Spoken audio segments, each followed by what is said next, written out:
So Dan, what were your thoughts behind choosing this as a topic? What is the topic, and what is your vision for giving these series of presentations at the Winter Conference?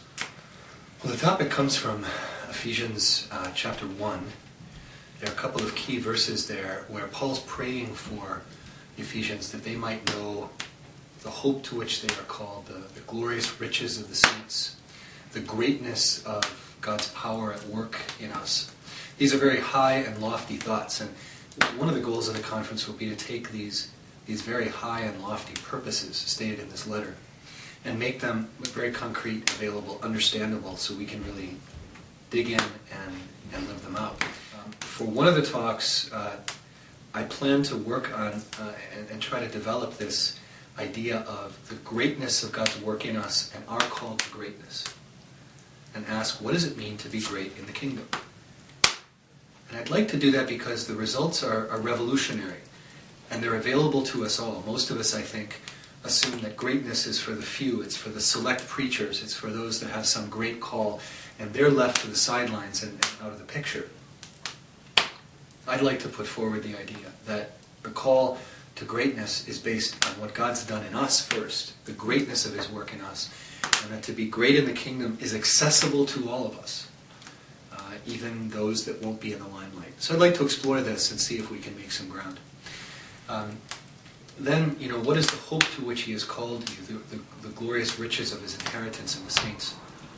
Here, what I anticipate doing is exploring what it is that we can look forward to. It's regularly been said about our age, about this age of young people, that they lack hope. That the key thing that they lack is expectation and hope.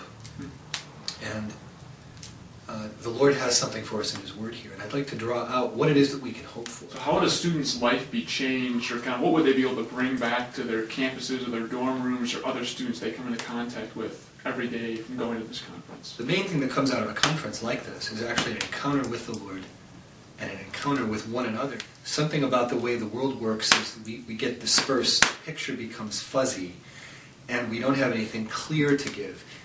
Conferences like this can clarify what is true in our lives, what God is doing in our lives. And I think that's what students can hope to come away with.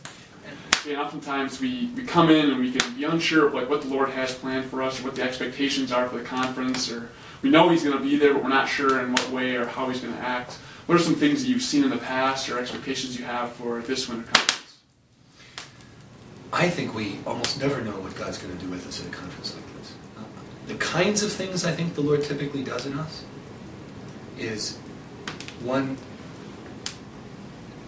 He brings us to a place of greater faith in His personal care and call in our lives. I think the other thing that's crucially important is that we build real relationships as brothers and sisters together. Often from our own chapter, by going down, and it's often among those that we come with that we get drawn to, but part of the delight is meeting people from other places that you otherwise wouldn't know. Speaking of meeting students from other chapters and getting to see the wider vision for what the Lord is doing in UCO and SPO, what are some things you've seen the Lord do over the past number of years, the ways you see Him working through us now? What do you think He's doing, or do you have any vision into what the Lord might have for us in the future? Here again, I would say, first of all, I think the most important things the Lord is probably doing are somewhat hidden from our eyes. I think you only see these things further down the line. I've now been coming along to conferences. My very first conference, this will reveal my age.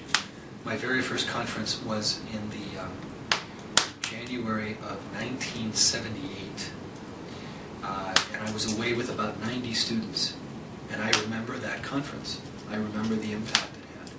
The Lord does things in the long run.